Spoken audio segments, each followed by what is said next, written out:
La vague sud-coréenne de produits culturels déferle depuis plusieurs années sur l'Hexagone et touche désormais un public de plus en plus large et jeune. Nombreux sont ceux qui veulent partir à la découverte de la culture coréenne sur place. Encore faut-il avoir quelques repères dans ce pays lointain et encore si méconnu. Bonjour à tous et bienvenue sur Sensation. Nous recevons aujourd'hui Lauriane Trabli et Lise Bouchereau, auteure du livre aux éditions L'Atelier des Cahiers. Bonjour à vous deux. Bonjour. Gomao, de son titre complet Gomao, voyage malin, en Corée du Sud, est donc un guide de voyage. Tout d'abord, quand et comment vous est venue l'idée d'écrire ce livre et pourquoi l'avoir écrit ? Alors c'est une idée qui nous est venue avec Solène, qui est notre coordinatrice, Solène Briodin. En fait, quand on est arrivé en Corée, il y avait très peu d'informations sur la Corée. Il y avait quelques blogs, mais qui parlaient de la Corée et du Japon. Donc on a voulu réunir toutes nos informations, tous nos bons plans dans un seul livre. Donc c'était il y a 3 ou 4 ans. Et ensuite, Lise est venue se greffer au projet parce qu'on passait beaucoup de temps ensemble à Séoul, donc c'était plus sympa à écrire à deux. Ça paraît un petit peu évident, mais pourquoi avoir choisi ce titre ? Qu'est-ce que ça signifie, Gomao ? Alors, Komao, ça veut dire merci, mais plutôt en informel, donc avec des amis. Et donc, l'idée, c'est les gens nous disent merci quand on leur donne des bons plans. Donc, c'est le titre pour le guide de potes pour dire merci. C'est plus un ouvrage entre amis ou ça s'adresse aussi un peu à la famille ? Comment Ça s'adresse à beaucoup de publics différents, mais plus facilement aux étudiants qu'aux familles. En fait, l'idée, c'était que nous, en étant étudiantes, on a eu pas mal de galères et c'était de pouvoir donner des astuces et des bons plans aux gens qui venaient s'installer. Mais du coup, ça peut aussi s'adresser aux adultes parce que ouvrir un compte en banque, avoir un numéro de téléphone, c'est aussi des choses qui parlent aux familles qui viennent s'installer. Donc, c'est pour voyager, s'installer pour les jeunes et les moins jeunes. Concrètement, de quoi parle votre ouvrage ? Donc, quels sujets ils sont vraiment traités ? Alors, il y a 3 étapes un peu. Avant d'arriver, il y a tout ce qui permet de savoir comment s'installer en Corée, quel logement trouver, quel travail trouver aussi, comment ouvrir un compte en banque facilement avec des banques qui parlent anglais, parce que c'est un peu difficile à trouver aussi.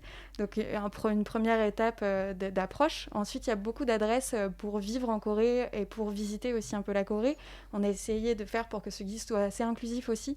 Donc il y a des choses pour les personnes qui veulent aller dans des bars LGBT, dans des restos véganes. On a essayé vraiment de mettre le plus de choses possibles. Et la 3e étape, c'est pour voyager un peu en dehors de Séoul, pour les escapades. Donc on a essayé de mettre un peu les adresses qu'on avait en dehors de Séoul. Et vous avez fait des découvertes, vous, au fur et à mesure, de nouvelles adresses ou des adresses typiques à ne pas louper ? Oui, on a fait des super découvertes, notamment grâce aux personnes qui ont collaboré en fait avec nous à l'écriture du livre, les influenceurs, les influenceuses qu'on a sollicitées. Donc ça nous a permis vraiment à nous aussi d'élargir nos possibles. Et c'est un peu le but d'avoir un guide collaboratif où on invite aussi les lecteurs et les lectrices à venir rajouter un petit peu leurs pattes. L'idée, voilà, c'est ça, c'est d'avoir le plus d'adresses finalement qui ne sont pas encore trop recensées dans des guides traditionnels de chaînes. Donc c'est ça un peu l'idée.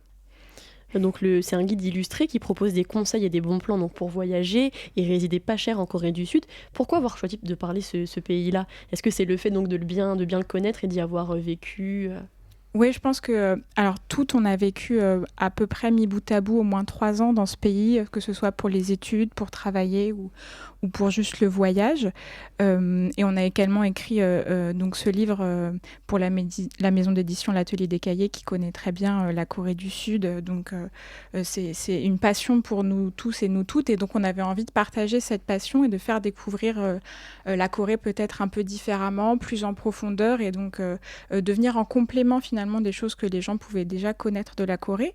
Et ça nous paraissait important de le faire dans le cadre un peu de cette vague coréenne qui fait qu'on a beaucoup, surtout des jeunes, beaucoup de plus en plus de personnes qui veulent visiter la Corée et qui y vont peut-être avec déjà des idées, des connaissances, puisque c'est un pays qu'on connaît de mieux en mieux en France. Mais il y a des choses à savoir qu'on peut savoir qu'en y étant allé. Et c'est ça aussi qu'on voulait partager, et c'est ça qu'on entend par guide de potes. C'est l'idée d'aider nos potes lecteurs et lectrices à éviter les embûches de tout ça. Et pourquoi, selon vous, pourquoi la Corée, est-ce qu'elle attire autant ? Pourquoi est-ce que c'est un pays qui attire un peu les étudiants surtout ? Je pense qu'il y a alors c'est un phénomène, la Hallyu, qui est très travaillé par de nombreux chercheurs et chercheuses, mais en Occident et en France notamment, on a été très influencé d'abord par la vague japonaise, la vague culturelle japonaise, qui a été un vrai travail au niveau des institutions culturelles japonaises, de vouloir exporter leurs produits culturels vers l'Occident. Et ça a été la même chose en fait en Corée du Sud, où beaucoup de structures publiques et privées ont vu un bon filon en fait pour pouvoir exporter ce que c'était que la Corée. Alors la vague culturelle coréenne, en fait, d'abord elle a touché l'Asie de l'Est, l'Asie du Sud-Est, et c'est là-bas qu'ils ont encore le plus de succès, mais forcément, à force de succès international, on a vu, je crois que c'était en 2012 avec Psy, qui avait fait à l'époque, qui avait battu les records de YouTube. Ça marque quand même un intérêt mondial, et je pense que c'est ça qui fait aujourd'hui la célébrité de la Corée. Ce livre, c'est pas seulement un guide de voyage traditionnel ni un guide culturel, c'est plus que ça, c'est le compagnon du quotidien. Qu'est-ce qu'il a de différent des autres guides touristiques ? Alors déjà, au-delà du guide touristique, il y a vraiment la volonté aussi d'aider parfois les personnes à s'installer en Corée, que ce soit pour des voyages courts dans le cadre des études, ou des voyages plus longs pour aller travailler pour quelques années ou pour toute la vie. Donc ça, c'est quelque chose qu'on trouve peu dans des guides touristiques aujourd'hui. Et ce qu'évoquait Lauriane sur le fait de comment trouver une maison, un compte en banque, etc. Ça, c'est des choses qu'on voulait faire parce qu'on a eu beaucoup de problèmes pour comprendre tout ça quand on est arrivé. Il y a des choses en anglais, mais en français, c'est encore assez léger. Et puis c'est ça, c'était peut-être la posture d'avoir quelque chose de très amical, on s'adresse aux gens, et aussi de proposer des choses spécifiques, avec, on disait les repas sans viande, des restaurants halal, des choses qu'on ne trouve pas forcément dans des guides traditionnels. On commence à les trouver. Les illustrations de votre guide sont de Rosen Poder. Pourquoi avoir choisi de l'illustrer et pourquoi avoir choisi cette illustratrice, pardon ? Alors encore une fois, c'est vrai que ce guide devait être agréable et comme vous le voyez, assez joli aussi pour nous, c'était assez important. Et en fait, Rosen, c'est une illustratrice qui vit en Corée, qui nous a été conseillée par notre maison d'édition. C'est une maison d'édition qui essaye vraiment de faire travailler les jeunes aussi et de faire monter des jeunes illustrateurs. Donc on nous l'a conseillé, on a vu que en fait, l'avantage de son travail, c'est que connaissant la Corée, elle nous a fait des petites illustrations un peu rigolotes sur aussi les embûches de la vie quotidienne en Corée. Donc ça a été assez sympa de travailler avec elle là-dessus. Et ensuite, il y a une deuxième illustratrice qui est Tétis Vio, qui a fait nos cartes et la couverture. Et c'était tout un autre travail parce qu'en fait, on s'est rendu compte que les cartes d'un guide touristique, c'était très compliqué à faire. Et elle nous a aidés avec merveille. Et surtout, en fait, en Corée, les noms des rues sont très difficiles à voir et sur les plans sont très mal notés. Et donc, avec elle, on a voulu qu'il y ait quelques petites illustrations de monuments qui soient facilement visibles pour que les gens puissent se repérer sans forcément lire les noms des rues et sans avoir de GPS non plus dans la main. Donc, on a 2 illustratrices finalement sur ce guide.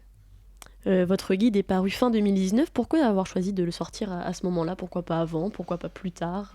Alors en fait, le projet, on avait ce projet depuis quelques temps. Dès 2018, on a commencé à y penser, mais en fait, on était toutes encore dans nos études à l'époque, donc on n'a pas pu se concentrer sur la rédaction du guide, et c'est vraiment à la fin de nos études qu'on s'est concentré là-dessus. Et en fait, on a eu la chance de sortir le guide vraiment juste avant le Covid, puisqu'il est sorti en novembre 2019. Et donc, au moins, on a pu sortir ces premières éditions.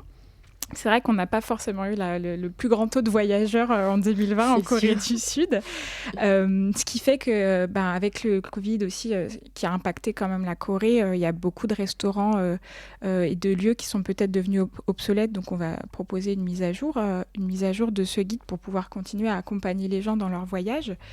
Et puis en fait, c'est le début, mais ce sera pas la fin de ces éditions de Komao, on l'espère, notamment grâce à la collaboration et des influenceurs et puis des lecteurs et lectrices.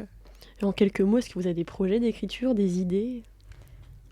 Déjà, on a la nouvelle édition qui va nous prendre un peu de temps parce que toute une logistique, effectivement, des cartes, de bien marquer les adresses, pas vérifier qu'avec Google Maps, on l'a marqué à un tel point et qu'en fait, sur l'image, elle se retrouve à l'autre bout, des choses comme ça.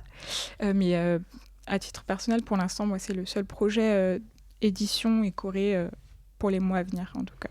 Et moi, je continue. En fait, j'ai eu la chance de pouvoir rentrer au comité d'édition de l'Atelier des Cahiers. Et donc, je suis plutôt le côté éditeur maintenant, où je reçois les manuscrits, je les lis aussi et je regarde comment on peut les publier ou pas. Donc, je suis passée un peu de l'autre côté de la barrière, mais c'est aussi assez agréable. Merci Lauriane Trabli et Lise Bouchereau d'avoir été avec nous sur Sensation. Je rappelle que vous êtes les auteurs donc, du livre Gomao aux éditions L'Atelier des Cahiers. Merci. Merci à vous. Vous pouvez retrouver cette émission en podcast audio et vidéo sur notre site et application Radio Sensation.